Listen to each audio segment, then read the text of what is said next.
Welcome.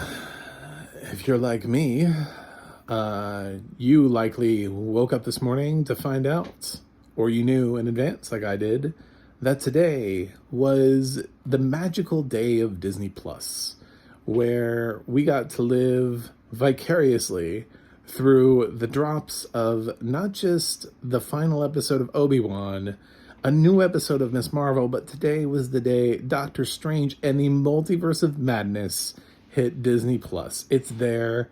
It's on the service. If you didn't go to see it in theaters, now you have no excuse. It's on the service, and we are going to talk about it.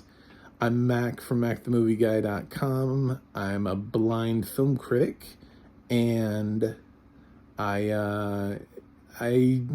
that may matter here.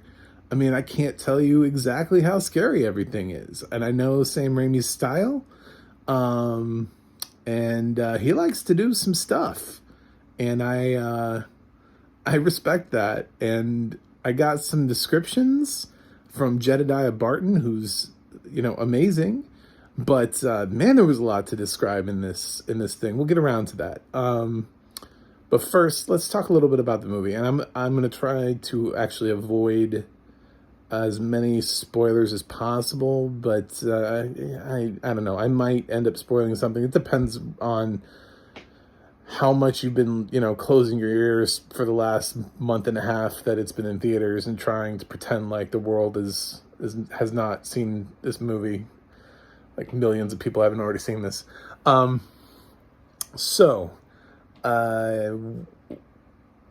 I liked, first of all, is that we have started transitioning the Disney Plus characters onto the big screen. We're actually seeing sort of this as a continuation, as much WandaVision continuation as much as it is a Doctor Strange continuation. I know that doesn't make any sense. I tried to make that a sentence. And it's not just like, it feels like it's a WandaVision sequel in many ways, because it's picking up where WandaVision left off as also continuing Strange's story. So when we see Strange, actually, when you're first introduced to Strange, it's not actually Strange. It's another dimension, because we're in the Multiverse of Madness. And you're introduced to a new character, America Chavez, who is there to sort of provide us with a power set that we need in order for the movie to make sense and for us to have the movie to exist. I'm sure she exists in the comic books, but I feel like there are a lot of obscure comic book characters, especially like X-Men mutants, that if you just needed somebody with a specific power, that you could just reach out and just grab somebody and be like, oh, we need somebody with that power.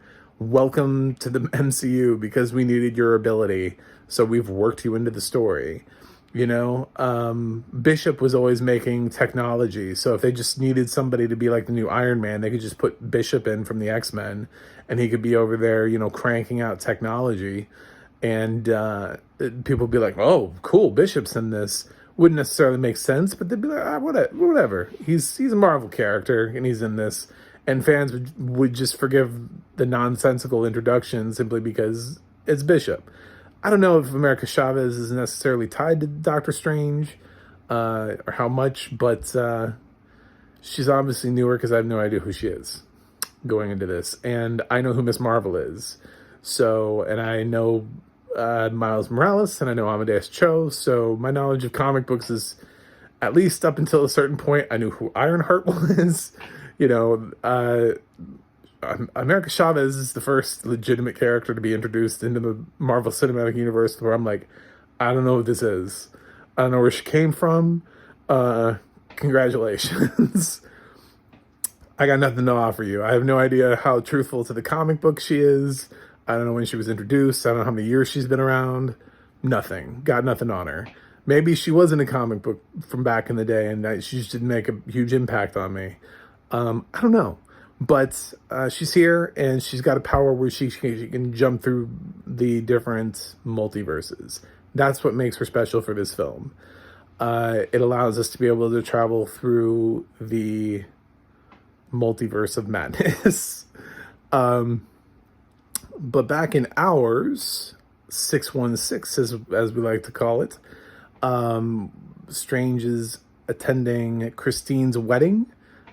She's marrying Robert Sackler from Dope Sick. Michael Stuhlbarg. And I don't know. He's marrying somebody. But the wedding was so like inconsequential. It was just sort of like a reason to have like Christine in the plot so that we could remember that Rachel McAdams exists.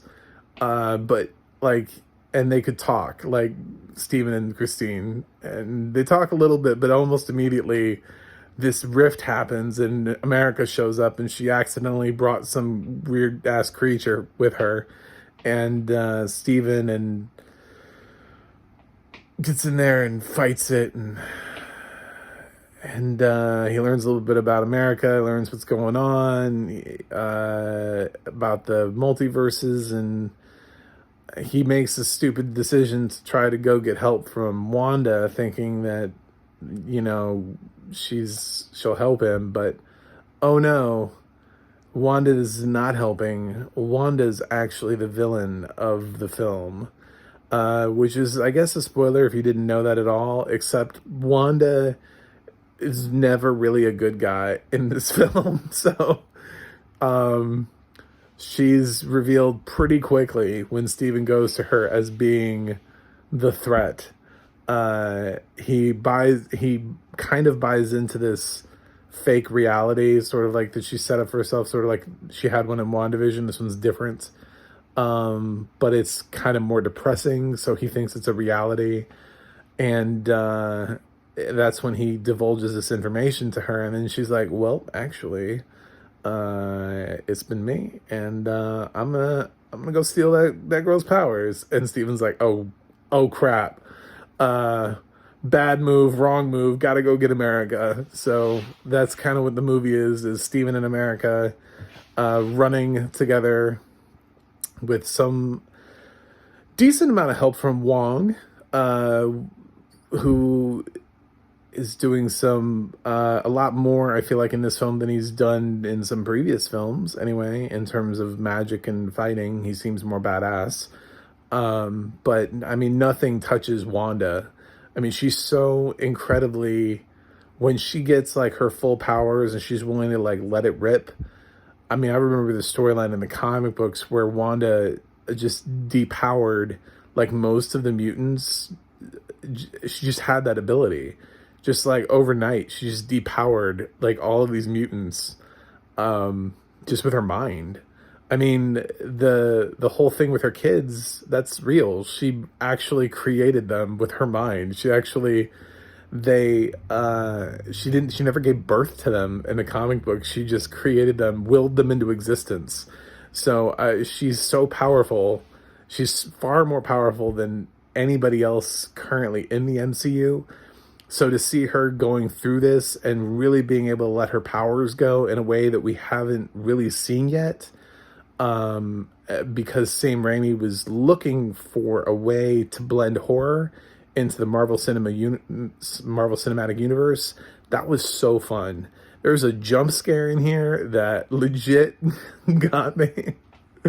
I couldn't even see it. It was just because it was one of those ones that it's also accompanied by a loud shrieking noise out of nowhere. So it'll get you. You don't have to be able to see to get, sometimes jump scares are also just like, you're like, oh shit, what the fuck? Yeah, so I even with the audio description, the audio description wasn't timed perfectly, so I kind of knew the jump scare was maybe coming, but I didn't know it was a jump scare. You know what I'm saying? Like, I knew something was coming, but I didn't know it was a jump scare. So it's still the quietness of the moment and then suddenly the loud noise. Yeah, those things can still get you, even if you can't see. I found a lot to enjoy. The traveling between dimensions, the different version of Mordo that they find in another dimension. I thought he was really interesting. I like seeing a different side.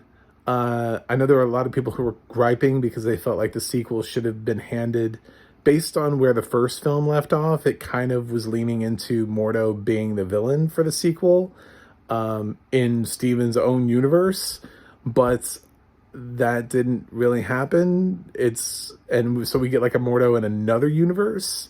And I thought it was fine. I actually liked seeing a different side of him because you would think that they would all be kind of different, at least in their own ways. So yes, the Illuminati's in this, and that was fun. And the cameos, I won't spoil all of them for you, but the cameos were dope. I love that they found a way to work Christine into this film because I had no idea Rachel McAdams was going to be in this much of the movie. I seriously thought Rachel McAdams was going to be like a blip in the movie and they were just going to move on from her. Like they were going to find a way to just sort of like move on from Christine and be like, Steven's moving on and he's doing something else. And Rachel McAdams is just in like one scene. No, she's in a lot of this film. I mean, Rachel McAdams is probably in the top 4 for this film. I would say in terms of screen time, she's probably behind, Benedict Cumberbatch, Elizabeth Olsen, and whoever was playing America Chavez. Like those 3 have the most amount of screen time, and then Rachel McAdams. So I was quite surprised with that. Cameos were crazy. The cameos are gory. And there's a lot in here where if I had a little kid, considering where the Marvel Cinematic Universe has been going, I mean, you could say Deadpool, but it was made technically outside of the MCU and it got sort of absorbed. And that had an R rating. And I honestly almost feel like this film should have been rated R. I feel like Marvel should have accepted an R rating because I feel like parents would have flinched more at taking little kids to see this movie. I don't know that. I think this is a hard PG-13 and I don't know how to tell parents that. I think, based on what I'm seeing audio description wise and the things that are being described to me, if you're thinking about taking a kid that is under 10 to this film, I would question it. I'm not sure that the stuff that happens in this film is necessarily going to be stuff that they should be seeing. Just a lot of the deaths, head exploding, somebody cut in half, somebody is sort of like, I don't know how to describe it, spaghettied to death, sort of unwound. There are a lot of things. There was an eyeball that's pulled out. There's a lot of things I was really surprised that they got away with. I think people just sort of accept that they're like, well, it's a comic book film and it's Marvel and it's light and kids will like it. And we did have that zombie episode in What If, and they got through that. Cool. Yeah. Well, there's also a zombie in this one too. So hopefully your kids are down for more zombies. So I would put parental advisory. I know it's been said because I watched a lot of reviews. It's been a while since the movie's been out for a while. So I've seen plenty of critics review this and I've seen plenty of people say the exact same thing where they're like, I feel like this should have been R and I feel like it should have been R. It also would have given Sam a little bit more wiggle room to do more of his thing, and it would have also possibly kept some parents from taking kids to see a movie that they probably shouldn't be seeing.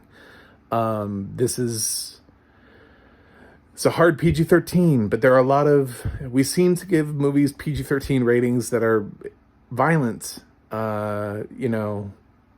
the benefit of the doubt more than we do a film that has like profanity or anything else in it. We can put a lot of violence into a PG-13 movie, but God forbid somebody say fuck twice and then R rating.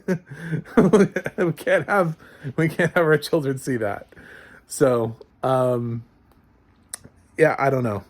I don't know what your kids have seen. You should know what your kids have seen. This is the only Marvel film where I would say legitimately take a minute and think about it. Other than Deadpool, which has an R rating, this is the only MCU PG-13 Marvel film where I would say maybe think about it. But that's I really like this film. I actually liked it more than the first Doctor Strange, which I didn't think I was going to, because I didn't quite understand why Sam Raimi needed to direct this film and not Scott Derrickson, since Scott Derrickson, like, if they want to do horror, that's what Scott Derrickson does. He only does horror. Doctor Strange was actually him stepping out of his comfort zone, because everything else he's done, like Sinister and all that stuff, has been in the horror genre. He's got this new film, Black Phone, or something like that, and it's been getting really good reviews with Ethan Hawke. So yeah, it's his genre too. So if you wanted somebody to just go harder at that, he could have done that. So I don't know that we needed Sam Raimi, but his style is definitely here. I can't see anymore, and I could still pick up on Sam Raimi's style. There's a certain kind of vibe with his music that he likes to do, a certain way that he likes to approach the oddities and everything about all of the elements of the horror genre that he's incorporated. All of that rings true here. The performances he gets out of his actors, the things that he's able to do and incorporate, the choices that he makes, everything across the board, this totally feels like a Sam Raimi film. It's not the most gory Sam Raimi film, but, you know, he was limited to a PG-13 rating. I have no idea what he would have done if he had been given an R. It could have been really crazy and really cool and really fun. And Deadpool has proven that R-rated superhero movies can work. I really hope that they learned that lesson with Blade. I really hope Blade isn't PG-13. I know it's supposed to be in the MCU, and I'm just saying that right now in my review. I'm taking 5 seconds. Please don't let Blade go PG-13. Anyway, but this was delightful. It wasn't entirely what I wanted it to be, but I liked the movie I got. And I think some fans can't get past that. You know what I'm saying? Like, they can't. Some fans are like, well, it wasn't the movie that I wanted, so I didn't like it. It wasn't the movie that I wanted, but I liked it. And it wasn't what I thought it was going to be, and I liked it. And it didn't have things in it that I thought it should have, and I liked it. You know, all of those things are true about this film. The only real missed opportunity that I really truly think Sam Raimi missed out on with the multiverse was a Quicksilver cameo at all. Like, and I guess it's a spoiler by me saying that he's not in this, but he's not in this at all. And with all of the possibilities of jumping through realms, the fact that they couldn't put Wanda in front of a Quicksilver by either actor was a little bizarre for me. It felt like they were going for this emotional gut punch, and we were heading that way as she was looking for her kids. But I feel like it's so weird that Vision wasn't in here either. Like, it's just, those are some weird choices for this to be an emotional roller coaster for Wanda and to be only about her kids and not Vision, who we last saw, like, White Vision, like, soared up into the sky and went somewhere. Well, there would be a Vision in another world, wouldn't there? Like, there can't just be one Vision. She's not it's not like America. So, where's Vision? Where's Quicksilver? I feel like those should have been no-brainer cameos. I liked the out-of-the-box cameos that we got. Those were cool, but, you know, what about the cameos that make sense? And I'm not even trying to be like, well, where are the rest of the Avengers? Everybody always asks that question. Well, there's a monster attacking. Where's everybody else at? It's like they can't be everywhere at once. I understand that, but when you're trying to incorporate into this story, I do feel like Quicksilver and Vision should have been in this film, in some version from some universe while they're traveling. At least one of them. Like, I don't. It's kind of. It's extremely frustrating. I wonder if they shot scenes and they just got cut. Like, did he ever consider putting them into the film? That's yeah. That's kind of where I'm at. That's really the only thing I didn't like about the film. I loved everything else. The only thing was me walking away at the end of the film going, I can't believe he didn't take the opportunity to have Vision or Quicksilver. That he's on this journey with Scarlet Witch and he just doesn't go the full mile. He just thinks that this is enough, that this one thing is enough. And he tries to put being a mother as being the core value to her. But she talks about Vision so much, and we've seen her emotional reaction before to her brother. Like, that could have been such an emotional moment, would be for her to encounter a different realm version of Vision or Quicksilver and have to get through them to get through the kids. Like, she's so driven that not even another version of her brother or another version of Vision could stop her. Would have been a great scene to see, like, oh, well, this is going to stop her because we've got Vision from this world or Quicksilver from this world. And then, nope. So I feel like that would have been a great scene. Didn't happen. But like I said, I'm not...